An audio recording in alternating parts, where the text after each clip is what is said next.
오늘 제가 소개할 말씀에도 우리 5천 명의 기적 이야기가 나옵니다. 오늘 성만찬 예식 하기 전엔 세종 예식이 있습니다. 제가 요한복음을 쭉 읽어오면서 참 예수님께서 많은 것들을 주셨습니다. 많은 것들을 이루셨고 많은 것들을 보여주셨습니다. 요한복음에는 예수님의 여러 제자들이 마태, 마가, 누가복음에 적어놓은 많은 것들을 생략하고 꼭 필요하고 절실한 것들만 좀 따로 나중에 한 몇십 년 후에 따로 기록해낸 특별한 책입니다. 그래서 일반 다른 마태, 마가, 누가복음의 내용과는 좀 다릅니다. 13장서부터 14장, 15장, 16장, 17장까지 아주 짧은 시간 안에 많은 말씀들을 기록하고 있습니다. 물론 그 다음 날까지 예수님 돌아가시기 전까지 13장서부터는 하룻밤, 거의 이틀, 사흘 이 정도밖에 되지 않는 기간을 이렇게 많이 기록해 놓으셨습니다. 가장 절실한 것, 가장 필요한 것, 오늘 우리에게도 가장 절실하고 필요한 것이라 생각되어 소개 말씀 올리겠습니다. 13장 1절에는 유월절 전에 예수께서 자기가 세상을 떠나 아버지께로 돌아가실 때가 이른 줄 아시고 세상에 있는 자기 사람들을 사랑하시되 끝까지 사랑하시니라. 예수님은 끝까지 사랑하셨다고 말씀하십니다. 가장 필요한 것, 어떻게 보면 오늘 제목을 끝까지 사랑하는 것, 우리에게 가장 절실한 것, 끝까지 사랑하신 예수님의 사랑, 이렇게 표현해도 되지 않을까 싶습니다. 제가 먼저 서론적으로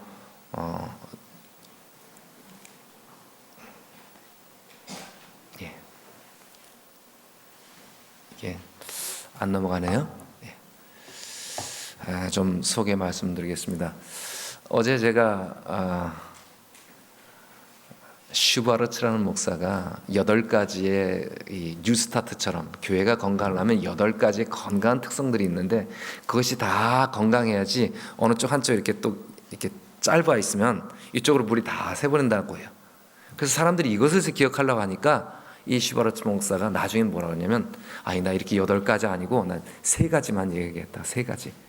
하나님, 예수님, 성령님, 또 우리의 각 8가지 특성도 다 균형이 맞아야 되는데 마치 내가 연구한 토양처럼 이 균형이 잡히면 그러면 모든 교회가 건강할 수 있다라고 이야기를 했습니다.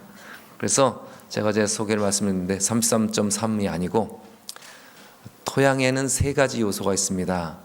흙, 녹색의 흙, 그 다음에 그 안에 거름도 있죠. 흙이 한 45%, 거름이 한 5% 들어가면 가장 건강한 흙이고요. 그 다음에 기상, 공기가 한 25%가 들어가 있어야 됩니다. 그리고 액상, 물이 한 25%가 들어가야 되는데 이걸 그림으로, 실제적인 그림으로 하면 이렇습니다.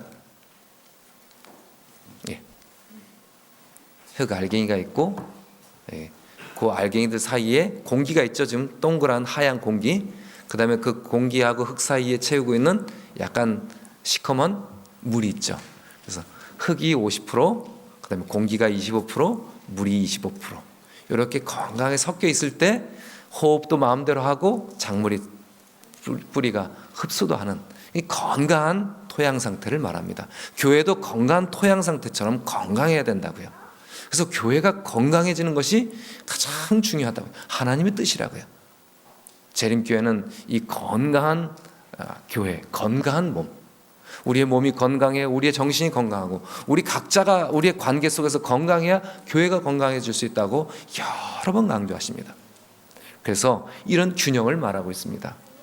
이 서론적으로 이 말씀을 드리면서 제가 슈바르츠라는 독일의 학자가, 교회 성장학자가 유기농업을 깊이 연구한 다음에 저 위에 노란 나무를 했습니다. 제가 여러 번 이것은 이분이 96년도 이후에 이것을 연구를 시작했고요. 저도 96년 이전에 이것을 연구해서 이렇게 정리했었습니다. 저도 오른쪽. 근데 이분이 8가지 사역자를 세우는 지도력이 건강할 때 교회는 건강하다. 은사 중심적으로 교회가 활발하게 사역을 할 때 건강하다. 열정적인 영성으로 예배할 때, 우리 성도들이 영성 있고, 그 다음에 기능적으로 교회가 잘 조직될 때, 그리고 영감 있는 예배가 드려질 때, 전인적인 소그룹이 활성화될 때, 뉴스타트가 제가 좀 끊어졌네요.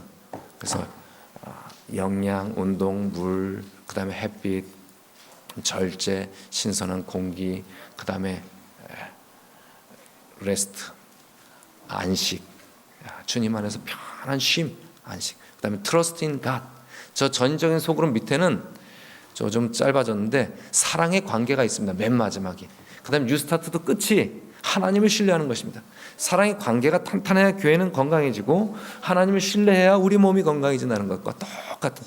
그래서 이 안에 건강한 특성들을 골고루 갖추고 있으면 우리 가지고 있는 생명체의 잠재력이 저절로 우리를 건강하게 만들고 성장시킨다는 것이, 이것이 바로 뉴스타트요. 그 다음에 자연적인 교회 성장. 저렇게 동그란 바퀴는 다 어디에 넣어놓고 수레바퀴에 넣고 우리가 자꾸 삐걱삐걱하는 걸 갖고 끌고 다닌다고요. 그러나 그것을 저렇게 바꾸고 자연적으로 우리 갖춘 것들, 부족한 부분을 잘 채우면 저렇게 하나님께서 성령의 바람으로 우리를 이끄셔서 건강하게 교회가 전진할 수 있도록 해준다는 게, 이게 가장 중요한 그림입니다. 한국연합회 교회성장연구소에서도 이것을 우리 모든 교회에게 강조하기 위해서 이런 그림을 그렸습니다. 오늘 제가 성만찬 세종예식에 앞장서서 왜 이 말씀을 보여드리는가? 바퀴가 문제라고요. 우리에게 제자들에게 부족했던 것이 무엇일까? 제자들이 다 부족한 것이 아니었습니다. 제자들 굉장한 엘리트가 되었습니다. 처음에 출발은 약했지만 굉장한 엘리트가 되었습니다. 우리 제자들이 시대의 소망에 보면 정말 예수님은 내일 돌아가시려고 하는데 붙잡혀서 달려 돌아가시려고 하는데 시대 소망에 너무 참다한 일이 일어납니다. 또 다른 알력의 원인이 생겼습니다. 그 유월절 잔치에 종들이 손님의 발을 씻기는 것이 관례였는데, 이때 그 일을 할 수 있도록 준비가 다 되어 있고 대야와 무랑아리와 수건도 다 있는데 발 씻길 종이 없는 것입니다. 제자들이 서로 이 일을 해야만 했습니다. 그런데 제자들은 모두 자존심이 상해서 그 종의 일, 자존심 상하는 그 종의 일을 하지 않기로 아주 마음을 꽉 결심을 했습니다. 이 원래 잘 하는데, 평소에 잘 했는데, 이날 알력이 생겨서 이 누가복음 22장 24절에 보면 저희 사이에 누가 더 크냐 하는 다툼이 일어났습니다. 평소엔 서로 도와가면서 했는데. 그래서 그 순간에 서로 봉사하려고 움직이는 제자들이 단 한 사람도 없었다고 시대면서만 말하고 있습니다. 건한 관계를 가지고 있고 아주 훌륭한 리더십을 갖추고 아주 자기의 각자의 은사들을 가지고 다양하게 활용하는 그런 12명의 제자들, 예수님이 뽑고 또 뽑아서 마지막에 선택해서 예수님 마지막 자기의 가장 중요한 것들을 가르쳐 주시려고 하신 12명의 제자들입니다. 따로 다락방에 모으셨습니다. 그들에게 예수님 마지막 가장 중요한 것들을 가르쳐 주십니다. 그때 예수님 무엇을 가르쳐 주실까? 바로 저 그림을 가르쳐 줬다고 저는 요한복음 13장을 해석합니다. 바로 이 그림을 예수님은 마지막으로 가르쳐 주셨다고. 나뭇잎이 떨어져서 거름더미가 되죠. 예수님은 우리를 위해서, 제자들을 위해서 거름더미가 되는 모습을 보여주셨습니다. 제자들은 각자가 특별한 특징들을 가지고 있었습니다. 업으로 부름을 받았고요. 그래서 어떤 사람은 세리로 부름을 받았고요. 각자 다양한 배경을 가지고 있었습니다. 가룟 유다는 똑똑했고요. 아주 엘리트 청년이었고요. 각자 다양한 것을 받았지만 저 위에 네모칸에 눈 좋으신 분 첫 줄만 한번 읽어보시겠습니까? 큰 소리 읽으시면 중요합니다. 네모칸 햇빛 위에 어느 분 쓸모없는 것은 하나도 없다. 예수님이 12제자들을 부르시고 12제자에게 꼭 가르쳐 주실 마지막 교훈이 13장, 14장, 15장, 16장, 17장에 예수님 마지막 교훈이 있습니다. 그것은 너희 중에 쓸모없는 사람은 하나도 없다는 것이었습니다. 해충을 병균이 공격하면 이파리가 빳빳하게 윤기가 나는 거죠. 그 윤기에 있는 거기에 아주 건강한 효소들이 그 병균을 막아냅니다. 때로는 여기에 채식하는 진딧물은 채식주의자입니다. 진딧물이나 그다음에 청벌레나 모르게 응애 같은 것이 이파리를 먹을 수가 있어요, 채식주의자들이. 그런데 여기에 누가 나타납니까? 육식주의자들은 무당벌레, 사마귀, 그다음에 거미가 나타납니다. 이 사람들은, 이 벌레들은 육식주의자입니다. 이 벌레 먹는 채식주의자들을 잡아먹어요. 그러나 채식하는 이 이파리를 먹는 이 벌레들은 이파리를 떨어뜨려서 햇빛이 들어오게 하고, 그것이 너무 번성해서 이파리가 다 떨어지지 않도록 누가?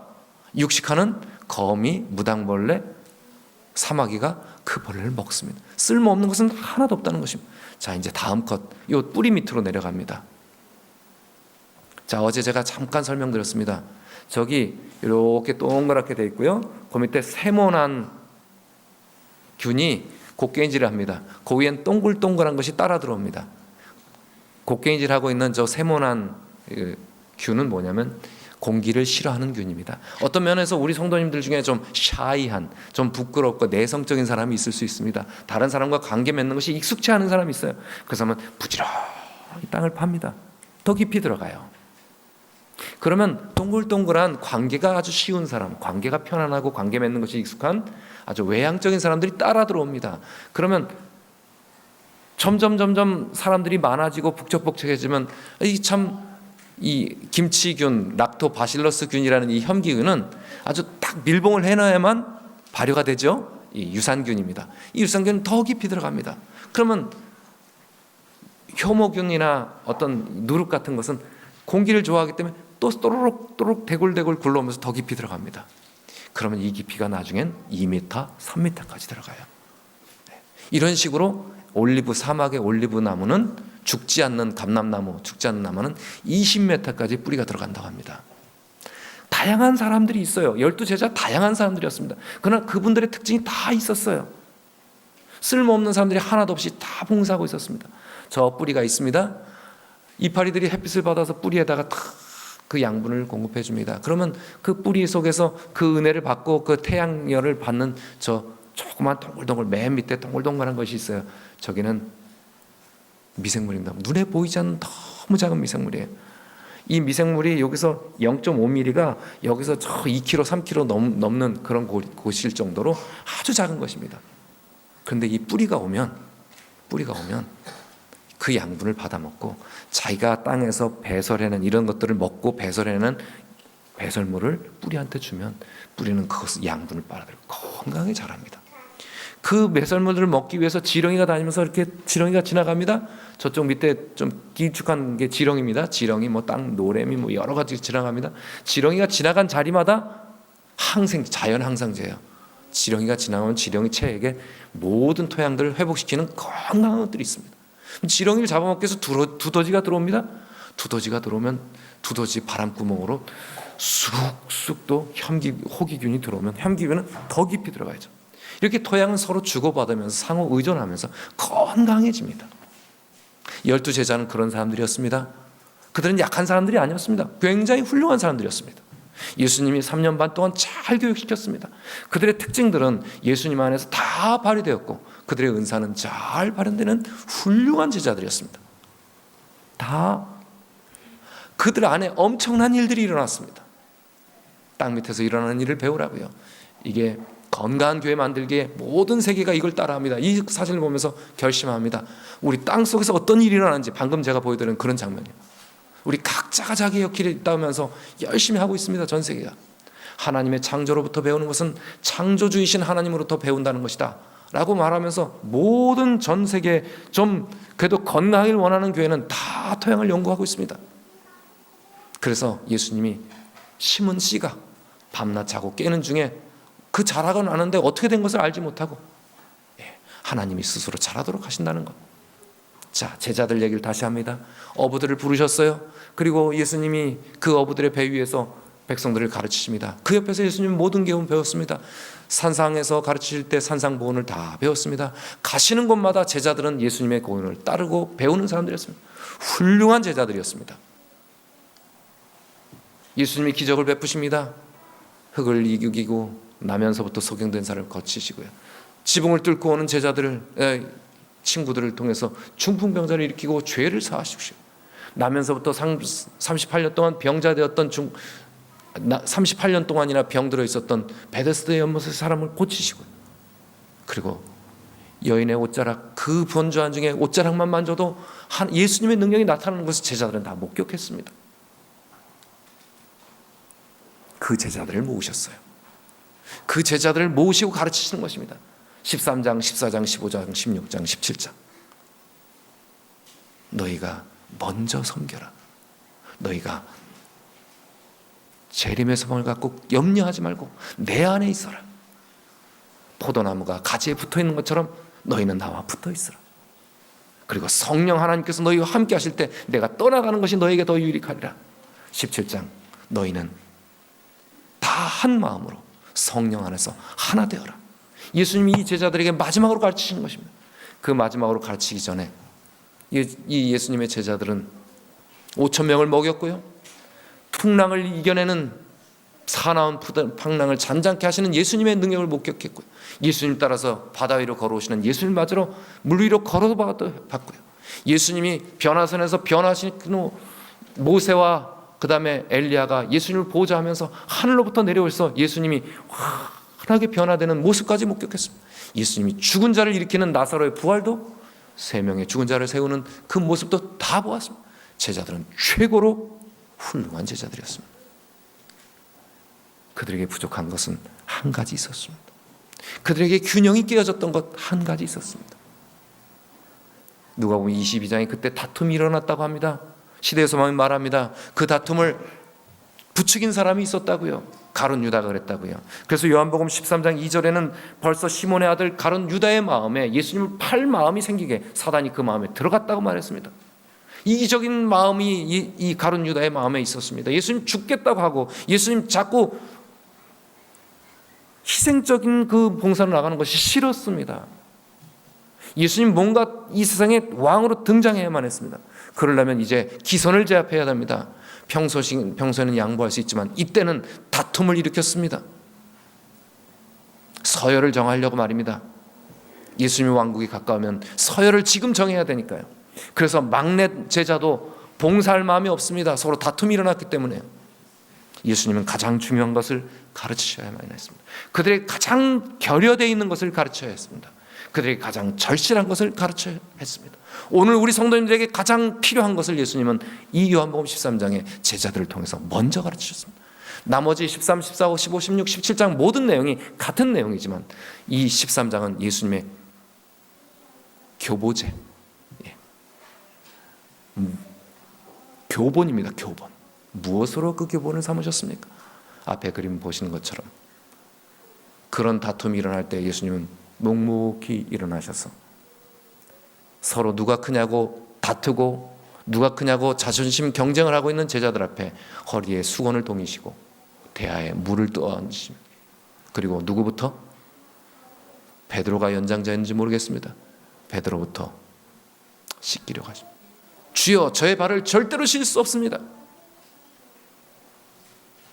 가라사대 나야 하는 것을 내가 이제는 알지 못하나 이후에는 알리라. 너희가 알고 난 후에는 너희가 내가 너희의 선생 되어 너희의 제자의 발을 씻었으니 너희도 이렇게 하라. 예수님은 내 발을 절대로 씻길 수 없나이다. 내가 씻기지 않으면 너와 나는 아무 상관이 없느니라. 그러면 발뿐만 아니라 목욕까지 시켜주십시오. 이미 목욕한 자는, 침례받은 자는 매일의 삶 가운데 일어나는 또 다른 죄악, 또 다른 것을 씻는. 요즘엔 우리 손이 더 더러워집니다. 제가 막 뭘 만지고 일하고 하면 손이 새카만 물이 나와요. 발은 그렇게 새카만 물이 안 나와요. 그러나 저 사람들은 맨발에 슬리퍼 신고 다녔기 때문에 발이 꼬질꼬질하지 않았겠습니까? 가장 더러워지는 발을 예수님이 씻으셨습니다. 우리의 삶 가운데 너무나 쉽게 오염되는 우리의 삶을 하나님은 씻겨주길 원하십니다. 오늘 우리에게 필요한 것, 우리의 가장 절실한 것 주님은 가르치시길 원하십니다. 제가 보겠습니다. 다음 장이죠. 제자들에게 가장 필요한 것. 이 그림 감동적이지 않습니까? 제자들에게 가장 필요한 것. 지금 예수님은 내일 붙잡혀 돌아가실 것인데 제자들은 아직도 철부지처럼 마치 곧 숨을 거두려가는 어머니 옆에서 장난감을 가지고 두 형제가 누가 더 그 장난감을 많이 갖겠느냐, 누가 더 많이 먹겠느냐 싸우는 형제들처럼요. 마치 예수님은 곧 돌아가시는데 이 제자들은 참으로 통탄스럽게도 싸움이 일어났습니다. 그러나 예수님은 끝까지 사랑하십니다. 눈물로서 저 발을 닦지 않으셨을까요?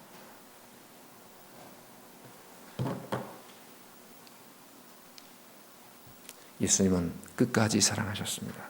발로 다 씻기신 후에 그들을 자신의 몸과 자신의 피로 상징된 떡과 포도즙을 먹이십니다. 끝까지 사랑하셨습니다. 오늘 우리 성도님들도 주님께서 세우신 귀한 제자들이십니다. 각자가 자기의 은사대로 귀하게 봉사하는 분들입니다. 우리가 연약하다고 하지만 하나님은 우리는 연약하다고 보지 않으십니다. 우리를 통하여 하나님은 이 세상에 하나님 품으로 많은 사람들을 불러내기 위해서 우리를 부르십니다. 그런데 우리에게 균형이 조금 깨져 있습니다. 우리 균열이 좀 나 있고 부족한 부분이 조금 있습니다. 이 부분을 채우면 우리는 건강하게, 우리 요즘에 우리가 사도 베드로의 변화된 이후의 편지 베드로 전후서를 보면서 얼마나 우리 마음속에 감동을 받습니까? 제자들 중에 이 부분만 채우면 이들은 이제까지 예수님의 가장 아주 특별한 제자로, 엘리트 제자로 하나님의 교육을 받은 불러낸 자들. 어쩌보면 우리도 그렇게 예수님의 선택받은 사람. 우리의 작은 부분 무엇을 채우느냐? 예수님이 끝까지 사랑하시는 그 사랑을 우리에게 공급하심으로 제자들의 연약함을 채웠고, 오늘 우리에게 가장 절실하게 필요한 끝까지 사랑할 줄 아는 그 정신을 우리의 세종 예식을 통해서, 성만찬 예식을 통해서 예수님은 보여주길 원하십니다. 이 장면, 방금 전에 포도즙과 떡 전하며 찢기시고 피 흘리시는 예수님 몸, 끝까지 사랑하시는 그 부분, 제자들에게는 그 부분이 조금 부족했습니다. 오늘 우리에게 그 부분이 조금 부족한지 모르겠습니다. 그 부분을 채우면 우리는 건강해질 것입니다. 그래서 어떤 분이 이런 말씀을 호소한 말씀을 제가 읽어드리겠습니다. 끝까지 사랑하자. 사랑의 참맛은 기다려본 뒤에야 알 수 있다. 화내는 사람, 신경질 부리는 사람 속단하지 말라. 반드시 이유가 있다. 조금만 더 기다리라. 깊이 있는 사랑에는 기다림이 있다.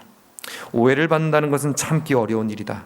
그러나 변명보다는 진실된 발걸음을 그대로 계속하라. 때때로 당신이 상대하는 사람들이 상식을 벗어나 제 욕심만을 차리며 밉게 굴 것이다. 그래도 그 사람을 사랑하라. 당신이 좋은 일을 할 때 어떤 사람들은 자랑하기 위하여 한다고 뒷말을 할 것이다. 그래도 좋은 일을 계속해라. 당신이 바른 말을 하고 정의 편에 설 때 사람들은 위선자라고 비평할 것이다. 그래도 바른 쪽으로 가는 발걸음을 멈추지 말라. 당신의 사랑이 인정받지 못하고 오늘 베푼 당신의 착한 일이 내일 잊혀지고 당신의 애정이 오해가 되어 돌아올지라도 바보인 척하고 그대로 사랑하라. 정직해서 손해를 보고 솔직해서 미움을 사고 순진해서 눈물 나는 일을 겪게 될 것이다. 그래도 여전히 순진하고 솔직하고 정직하게 살아가라. 사랑은 본래 지는 편을 응원하는 마음을 가졌음에도 불구하고 사람들은 실제로 이긴 사람, 권력을 잡은 편, 돈 있는 편을 따르고 있다. 그러나 당신의 본래 마음대로 지는 편을 응원하라. 때때로 당신은 오늘까지 세워온 집이 무너지는 경험을 할 것이다. 그러나 억울해하지도 말고 슬퍼하지도 말라. 그리고 다시 집을 짓도록 하라. 완공한 집을 바라보는 기쁨도 있지만 집을 세우는 과정도 재밌는 일이 되리라. 당신이 도움에 필요로 하는 사람이 엉뚱하게도 당신을 공격하고 사랑을 요구하는 사람이 때를 쓰며 손을 잡아주기를 기다리는 사람이 돌아앉을 경우가 있을지라도 사랑을 계속하라. 제자들은 같이 업으로 동지의식을 가진 사람들이었습니다. 같이 소외되었던 사람들이고요. 그들은 같이 굶었고 같이 행군했고 같이 노숙하며 같이 생사고락을 함께했던 정말 가까운 가족이요 전우들이었습니다. 그들에게 부족한 게 하나 있었습니다. 끝까지 사랑하기를 힘들어했습니다. 하다가 잘 가다가 다툼이 일어나니까 끝까지 하는 사랑이 중간에 멈추었던 것입니다. 오늘 예수님은 저 십자가에 달려 돌아가시면서까지 끝까지 사랑하셨습니다. 그대로 계속하라. 순진하게 계속하라. 오늘 우리 주님께서 우리에게 끝까지 사랑하는 귀한 주님의 사랑을 우리에게 공급하실 것입니다. 우리의 연약함을 겸손히 하나님 앞에 아뢰고 예수님께서 의도하신 우리에게 모두에게 13장서부터 17장까지 교훈하신 가장 중요한 교훈, 다른 말씀 다 다른 복음서에서 생략되었지만 예수님이 돌아가시고 나서 예수님을 믿어야 되는 모든 사람들에게 예수님 없이도 예수님을 보지 못하고도 믿을 수 있는 가장 중요한 기별, 교회가 탄탄하게 사랑으로 연합되는 그 기별을 주셨습니다. 오늘 우리가 그 교보제로 형제의 발을 씻길 것입니다. 다시 말씀드립니다. 예수님이 제자들에게 의도하신 사랑으로 연합하는 것을 위협하는, 우리의 사랑으로 연합하는 것을 위협하는 매일의 분노와 매일의 범죄를 우리는 기꺼이 발 씻김을 통해서 용서받고 용서할 것입니다.